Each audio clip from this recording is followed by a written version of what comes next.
So, our topic for today is challenges of millennials and millennials. Next, conflict with parents. Millennials are generally the children of baby boomers. So, millennials millennial is the Filipino term for millennials, and millennial are born from 1981 to 1996, and they are the children of baby boomers and other older generations. Millennials are seen by baby boomers as somewhat greedy, self-absorbed, and wasteful.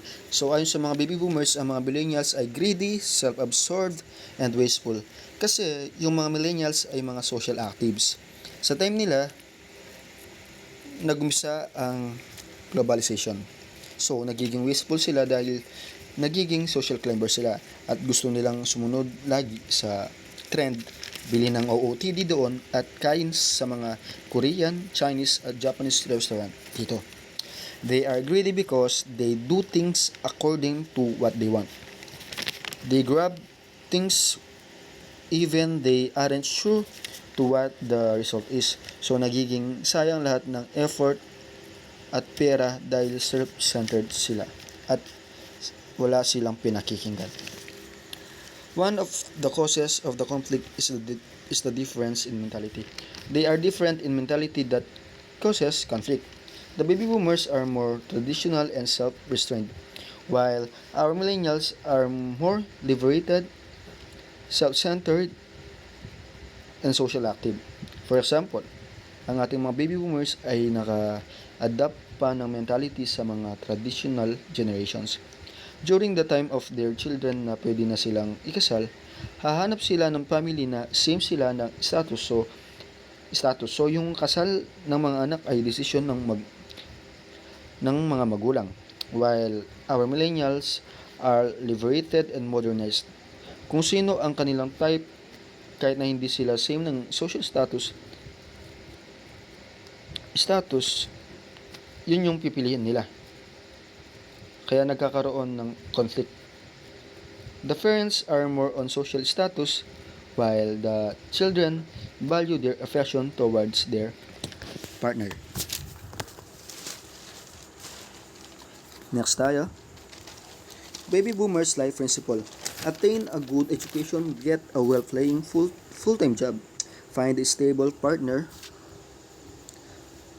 purchase a house and a car, preferably have children.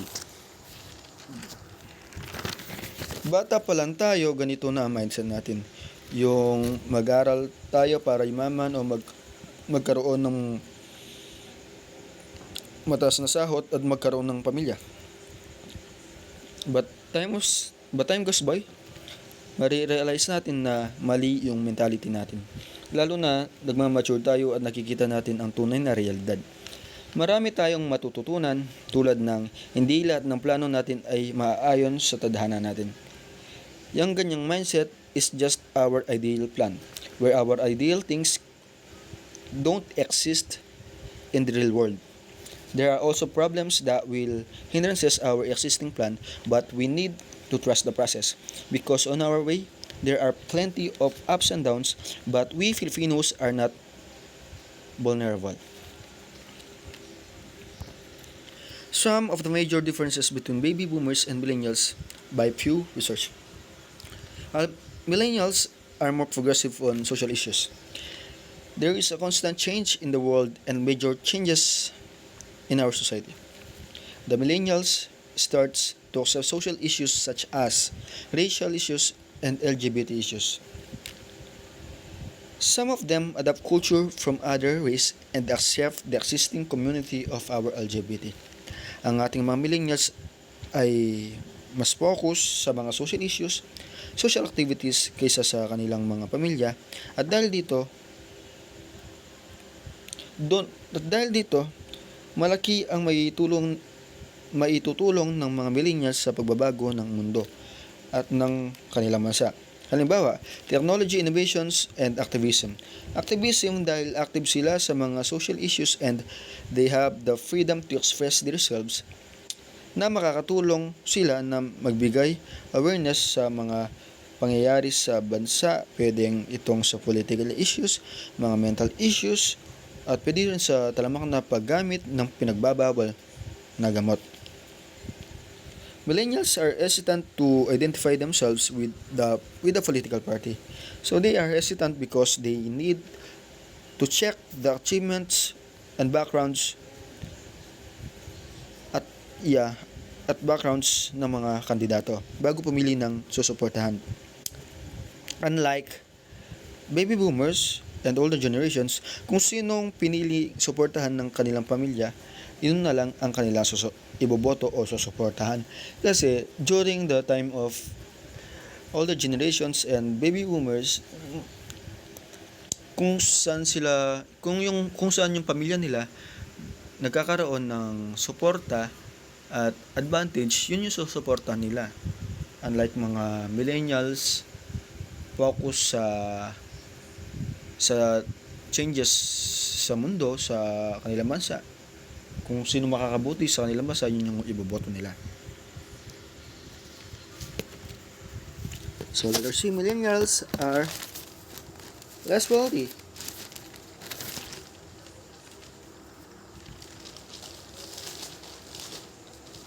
Millennials are less wealthy. Sabi ko nga kanina, they are wasteful. Imbis na invest nila at magkaroon ng saving accounts, mas pinipili nilang sumabay sa trends at maging social climbers. So kaya nagiging less wealthy sila. Millennials are reluctant to get married. When millennials get married, they are more likely to marry someone of a different race. Mas pinipili nilang magpakasal sa ibang lahi, hindi dahil mahal nila ang mga ito, dahil gusto nilang umangat sa buhay at magkaroon ng magandang buhay. Sa madaling salita, gusto nilang magpakasal sa ibang lahi para yumaman. It is their other way to escape bitter fate. More millennials live at home than their friends. Baby boomers did at the same time. So, sa edad na 14 to 18, ang mga baby boomers ay nagtatrabaho na. Marahil dala ng kahirapan, sila ay nagtatrabaho sa malalayong lugar upang magkaroon ng magandang oportunidad. At sa edad na yan, ang iba naman sa kanila ay mayroon ng sariling pamilya. Unlike millennials, they are more dependent to their parents. At sa age na yan, baka nag-aaral pa sila. Next, secularism and humanism. Millennials are less openly religious than the older generation. So, kung napapansin nyo, kung pumunta kayo sa mga church, alas makikita nyo lang yung mga matatanda, at kung mayroon man na mga millennials, yung mga may anak na, kasama mga asawa nila, magsisimba lang kung may okasyon, ganon. Tapos kung yung mga youth natin ngayon, mas madalas silang nasa simbahan. They are more religious than kaysa sa mga millennials. At kaysa sa mga millennials, mas religious pa rin yung mga older generations. Secularism, basically an atheistic belief system which does not acknowledge supernatural or divine views of reality. So, meron tayong dalawang kategory. There are two categories of non-theistic belief system. Una, the non-religious theistic belief system. So, example natin diyon yung mga atheists, yung mga hindi naniniwala sa God, hindi naniniwala sa mga supernatural, sa mga divine views of reality. Mas naniniwala sila sa science. Hindi ibig sabihin na hindi sila naniniwala sa mga God, sa mga ibang paniniwala, ay against na sila dito. Hindi sila against sa Christianity, hindi sila against sa Buddhism, hindi sila against sa Hinduism or something. Basta ang paniniwala nila, hindi nag-i-assisyon at only science yung nagpo-prove na tama sila. At sa pangalawang kategory natin, the religious non-theistic belief system. Example nito, Buddhism. Sa Buddhism, sinasamba nila si Buddha, pero hindi sila naniniwala sa supernatural or divine views of reality. Kasi si Buddha yung sinasamba nila. Yung si Buddha yung nagbibigay swerte sa kanila. Si Buddha lang nagbibigay ng swerte sa kanila, pero di sila naniniwala sa God. Tapos, isa pa yung example yung Confucianism. Confucianism is founded by Confucius, na nagtuturo ng mga moral basis sa mundo. Yung pinaniniwala nila kung ano yung tama. For example, sa political party, political issues, o yung pamumuno. Kailangan yung mga mamumuno, alimbawa, kasi during that time, mga dynasties pa yung kung sino magiging, pero kailangan daw benevolent siya, yung mapagpatawad, tapos yung nakapokus siya sa humanity. Nakapokus siya sa humanity. Next, humanism, a system of thought which give emphasis to the value of human beings and favors man's thought over faith or religious doctrine. So, nakapokus tayo dito sa mga tao. Hindi lang basta sa tao. Ibig sabihin buong tao. For example, human biology, human history, human anthropology, human philosophy, human anatomy. Basta human. Nakapokus sa human. So, human identity, ganyan. Pero, walang kinalaman yung mga religious doctrine dito at paniniwala. Basta yung humanism is only focused on yung humans. They only focus on humans. So, next. Human experience as a moral basis. Secular humanism, moral rules derive from human experiences. So being right or being wrong, good and evil are subjectives. Ibig sabihin lang, nasa mata ng tao kung paano nila i-define ang pagiging tama at pagiging mali. At ibig sabihin din nun, magkakaiba ang ating mga pinagdaanan o experience, kaya nagkakaiba tayo ng pananaw kung ano ang tama at mali. For example, magbibigay ako ng example. Di ba, ang daming sa mundo, ang daming magnanakaw, daming snatchers, daming nagra-robber. Talamak yan sa kung saan. Kasi yung iba sa kanila walang choice kung hindi magnakaw para mabuhay ang kanilang pamilya. Lalo na sa panahon natin ngayon, lalo na sa Pilipinas, mababa yung employment rate. So sa baba ng employment rate, kung sino yung may pinag-aralan, sila pa yung matatanggap pa sa mga trabaho.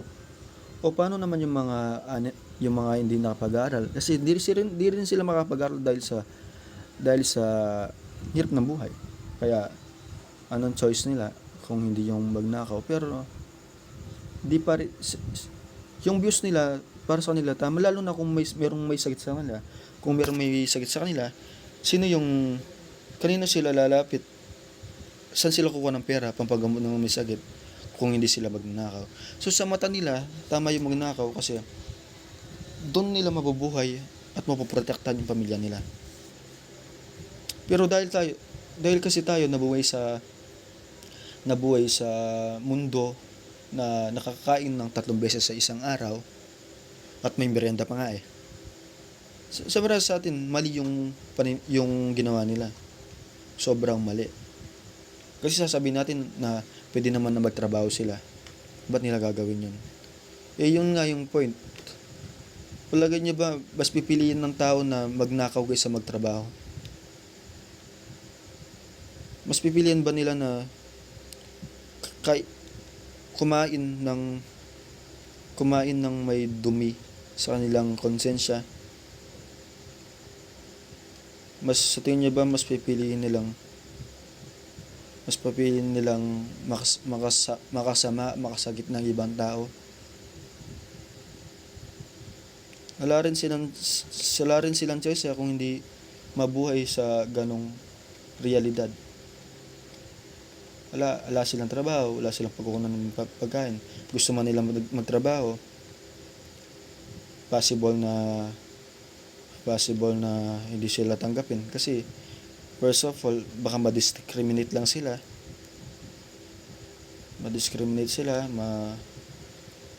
yun yung nakakababa pa ng ng self-esteem, self-confidence. Yeah, sa palagay ko lang, sa views ko rin naman na nagagawa lang nila yun kasi kailangan. Sa tingin ko yun lang po yung report ko. That's all. Thank you po sa pakikinig.